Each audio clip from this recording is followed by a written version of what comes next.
Hello everyone, it's Bill with the Voniverse. Got another video today. This time it's a thread response to Robert Z. Robert posed the question, what album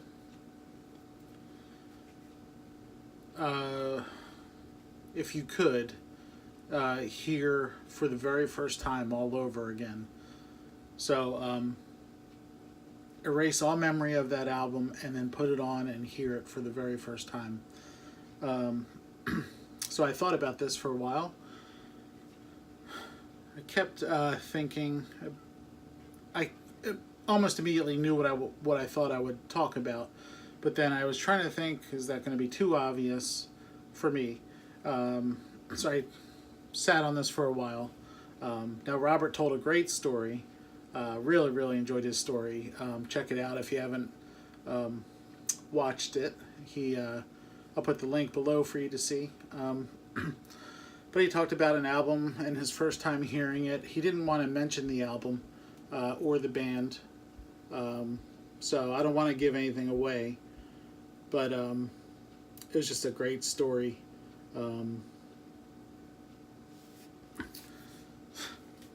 So, Robert, thank you for that story. First of all, it was really entertaining and really well told, and I really enjoyed it. But for me, I not giving anything away. I mean, I don't know if you could see any clues here or anything by what I'm wearing or anything, but for me, oh, also, if you don't mind, I'm going to do two. This first one, and then I'm going to do a shorter second album. But this first one is The Lamb Lies Down on Broadway by Genesis. So, when I first heard this album, I couldn't tell you what age I was, maybe 14, 15, probably 14-ish. I'm not sure there's been an album that's made more of an impact on me than this one. I've listened to it countless times. When I listen to it, I have to listen from start to finish. Very rarely will I listen to pieces of it. I like to sit down and take it all in from beginning to end. So like I said, when I first heard this, I was probably about 14 years old. Really discovering music at that point. Up until then, I was into, current stuff. Early 80s, the Beatles, of course. Typical bands like the Eagles and Van Halen and Aerosmith, Billy Joel, all that stuff.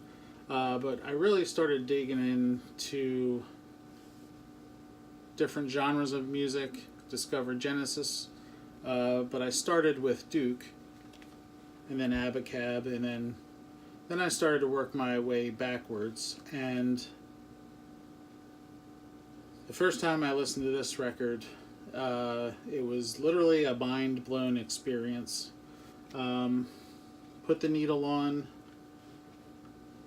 The opening track is The Lamb Lies Down on Broadway, and it's got a great piano intro by Tony Banks. So it starts off with that, and so it kind of eases you in, and then it gets real soft, and then I heard this. Stuck in that moon, and I'm hovering like a fly, waiting for the windshield on the freeway.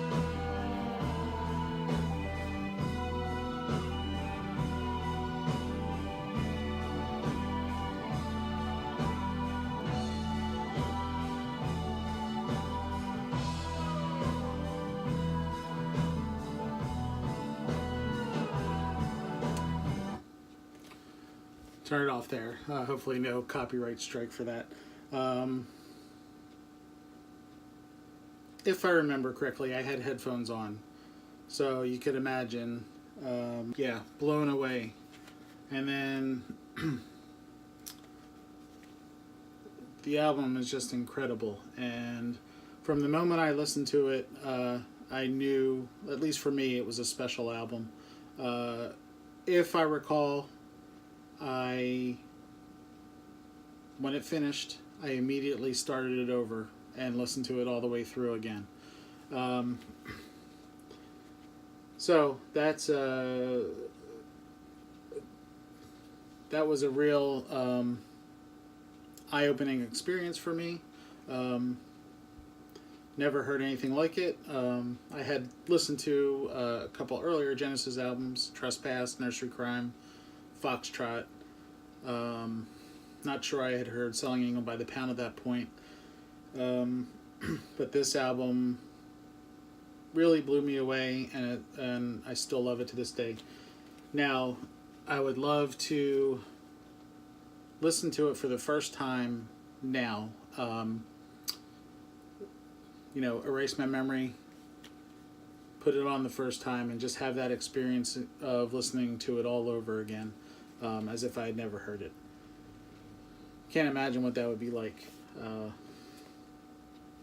So this album, double album, if I didn't mention that already, it's Peter Gabriel's last album, last recording with Genesis. He left after the tour for this album. The band is Peter Gabriel, Phil Collins on drums, Tony Banks on keyboards, Mike Rutherford on bass and 12-string, Steve Hackett on guitars. So it's the ultimate Genesis lineup, or the classic lineup, I should say. It's a concept album that Peter Gabriel wrote all the words, and he wrote a story that's in the liner notes here, about a Puerto Rican kid in New York. It's hard to grasp the story. I don't really understand it still to this day. Something about alter self or dual personality or alter ego, or but just a brilliant album. And this is a excellent album, and very musical.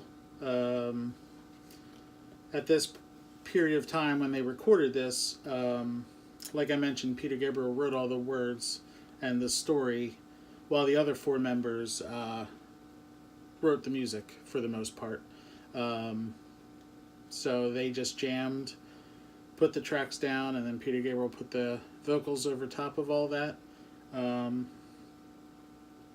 So really great. And I mean, it's got lots of great songs, lots of great instrumentals. And there's a song, Robert, I know you're familiar. There's a song called The Waiting Room. And when I heard that freaked the hell out of me. Scared me, to be honest. Don't know how to describe it. It's kind of just sounds and noises and broken glass and explosions, and although there is musical instruments being played along with that, I've grown to love that, and it really fits the album, in my opinion. And at the end of that song, it comes in with just a jam by the band, after all these like noises and explosions and glass breaking and weird sounds, but I just love it. And the album, to me, has a great flow. It's not every track flows into each other, but a lot of them do. So it really is an experience sitting through it. If you haven't heard this, I highly recommend it. Give yourself 90 minutes or so to sit through it. And I'd love to hear anyone's feedback if you hadn't heard this and you take the time to listen to it. And or if you just want to comment about your thoughts on this album, that would be great. So Genesis, The Lamb Lies Down on Broadway, as you can see here. Now I said I wanted to do a second album, and I hope that's okay, Robert. So I'm past several years, 5 years or so, maybe even more, I've really taken to jazz quite a bit. And back in my youth, as a drummer, I always appreciated jazz, but never really got it. I tried to listen to it a lot because I felt like I should be into it, and I was to a point. And I was aware of Duke Ellington and Count Basie and Dave Brubeck and all these classic jazz artists. And then I became aware of your Miles Davises and your Chet Bakers and Sonny Rollinses, and finally John Coltrane.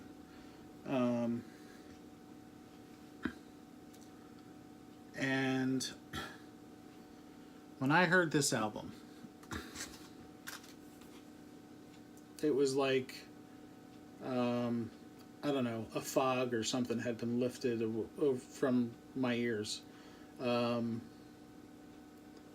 Not knowing that this was a spiritual album, I felt that it was a spiritual album listening to it. It was almost like a spiritual experience.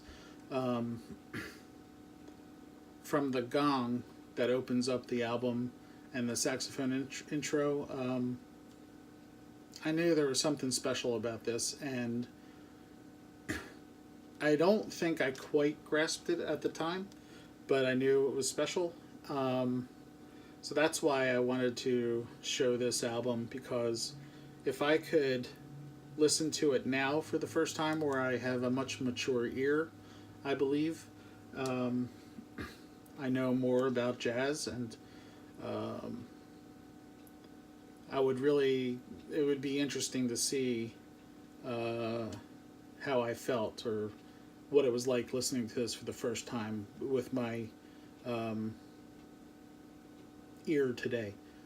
So I wanted to mention this one because I love this album. I think I'd put it at the top of the mountain of jazz records for me. It's probably my most played, especially the song Psalm on the that closes the album. It's John Coltrane. You can hear him praying through the saxophone. You can hear him speaking, if you will, through the saxophone.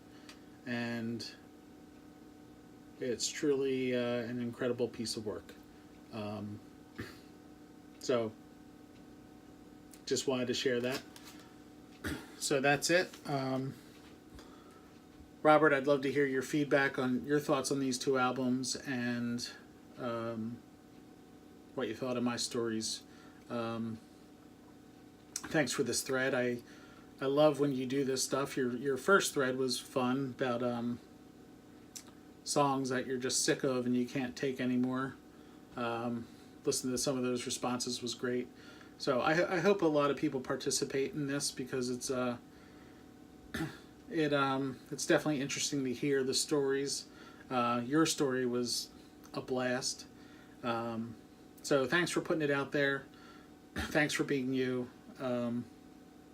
Thanks for getting me to think about this, and I hope you liked it. So that's going to do it.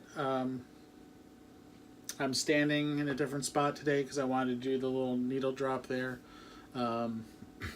So maybe someday I'll give a little bit of a tour, but here's my Genesis box sets. I can talk about them at another point. So hope everyone's doing well. Thanks for watching. Thanks for commenting and subscribing and liking and all that stuff. It's much appreciated, and hope everyone's doing well, and take care.